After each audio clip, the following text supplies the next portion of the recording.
चलिए आज बात करते हैं कि कैसे अपने फोरआर्म्स को, जो अक्सर एक कमजोरी मानी जाती है, उसे अपनी ताकत का सबसे बड़ा सिंबल बनाया जाए। ये एक बहुत ही कॉमन प्रॉब्लम है ना। बाइसेप्स और ट्राइसेप्स की अच्छी खासी ट्रेनिंग कर ली, लेकिन फिर भी लगता है कि हाथों में वो बात नहीं आ रही, थोड़े पतले से दिख रहे हैं। तो सवाल यह है कि आखिर गलती हो कहाँ रही है? जवाब आसान सा है, फोरआर्म्स। हाँ, वही हिस्सा जो कलाई से कोहनी तक जाता है। अक्सर हम इसे ऐसे नजरअंदाज कर देते हैं जैसे ये है ही नहीं, लेकिन सच तो ये है कि यही वो मिसिंग पीस है जो हाथों को एक कंप्लीट और पावरफुल लुक देता है। तो चलिए इसमें थोड़ा और डीप डाइव करते हैं। देखिए, बात सिर्फ लुक्स की नहीं है, स्ट्रॉन्ग फोरआर्म्स का फायदा उससे कहीं कहीं ज्यादा है। सच पूछो तो अच्छी तरह से विकसित फोरआर्म्स आपकी फंक्शनल स्ट्रेंथ की फाउंडेशन है, मतलब नींव। जरा सोचिए, चाहे डेडलिफ्ट्स हो या पुलअप्स, हर बड़ी लिफ्ट के लिए क्या चाहिए? एक सॉलिड ग्रिप। और वो जबरदस्त पकड़ आती कहां से है? सीधे फोरआर्म्स से। अच्छा, अब आगे बढ़ने से पहले ये समझना जरूरी है कि फोरआर्म्स के मसल्स आखिर काम कैसे करते हैं, क्योंकि जानते हैं असरदार ट्रेनिंग के लिए उनकी बनावट को समझना पहला और सबसे जरूरी कदम है। तो यहाँ देखिए, मोटे तौर पर फोरआर्म्स में दो मेन मसल ग्रुप्स होते हैं, फ्लेक्सर्स और एक्सटेंसर्स। फ्लेक्सर्स जो अंदर की तरफ हैं, वो पकड़ बनाने या चीजों को मोड़ने में काम आते हैं, और एक्सटेंसर्स जो बाहर की तरफ हैं, वो हाथ को सीधा करने में। बैलेंस्ड ग्रोथ के लिए, मतलब एक कंप्लीट लुक के लिए, दोनों को ट्रेन करना बहुत जरूरी है। तो चलिए अब आते हैं एक्शन प्लान पर। मैं आपको बताता हूँ वो 5 सबसे प्रभावी एक्सरसाइजेज जो आपके फोरआर्म्स को साइज और स्ट्रेंथ देने के लिए आपके वर्कआउट का एक परमानेंट हिस्सा बन जानी चाहिए। सबसे पहली एक्सरसाइज है रिस्ट कर्ल्स। ये खास तौर पर फोरआर्म के फ्लेक्सर मसल्स यानी अंदर वाले हिस्से को टारगेट करती है।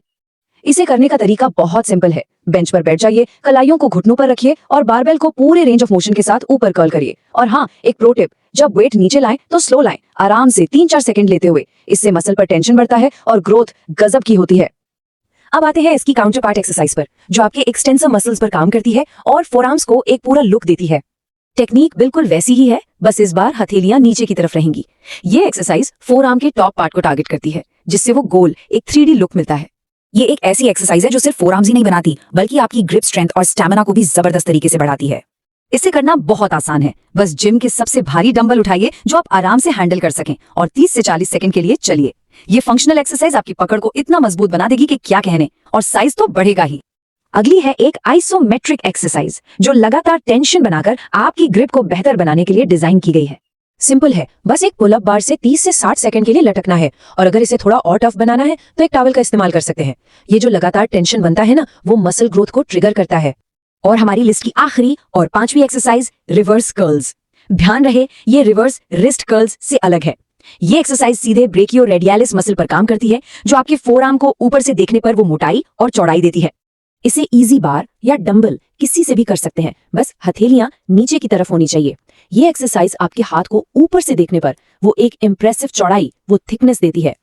तो एक्सरसाइजेस तो हमने देख ली, लेकिन एक बात साफ समझ लीजिए, सिर्फ एक्सरसाइज से काम नहीं चलेगा। अब बात करते हैं उन नॉन नेगोशिएबल रूल्स की, जिनके बिना मसल ग्रोथ मुमकिन ही नहीं है। मसल ग्रोथ का सबसे जरूरी नियम है प्रोग्रेसिव ओवरलोड। इसका मतलब बिल्कुल सिंपल है, आपको अपने मसल्स को ग्रो होने के लिए एक वजह देनी होगी, उन्हें चैलेंज करना होगा। हर हफ्ते थोड़ा सा वेट बढ़ाओ, या 1-2 रेप्स एक्स्ट्रा लगाओ, या टेंशन बढ़ाओ, सिंपल। दूसरा नियम न्यूट्रिशन। मसल्स को रिपेयर और ग्रो करने के लिए फ्यूल चाहिए, तो बॉडी को कैलोरी सरप्लस में रखना होगा, मतलब जितनी जरूरत है उससे थोड़ा ज्यादा खाना होगा। भरपूर प्रोटीन, एनर्जी के लिए कार्ब्स और हार्मोन्स के लिए हेल्दी फैट्स, ये सब जरूरी है। और हाँ, पानी पीते रहिए। और तीसरा, और शायद जिसे लोग सबसे ज्यादा इग्नोर करते हैं, रेस्ट। याद रखिए, मसल्स जिम में नहीं, बिस्तर में ग्रो करते हैं। तो हर रात 7 से 9 घंटे की क्वालिटी स्लीप, ये नॉन नेगोशिएबल है।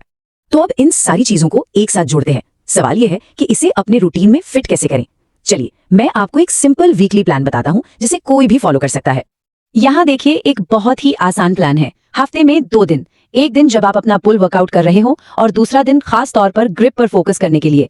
इस रूटीन को अपने वीकली शेड्यूल में ऐड करना बहुत आसान है, और इसके रिजल्ट्स वो आपको खुद दिखेंगे।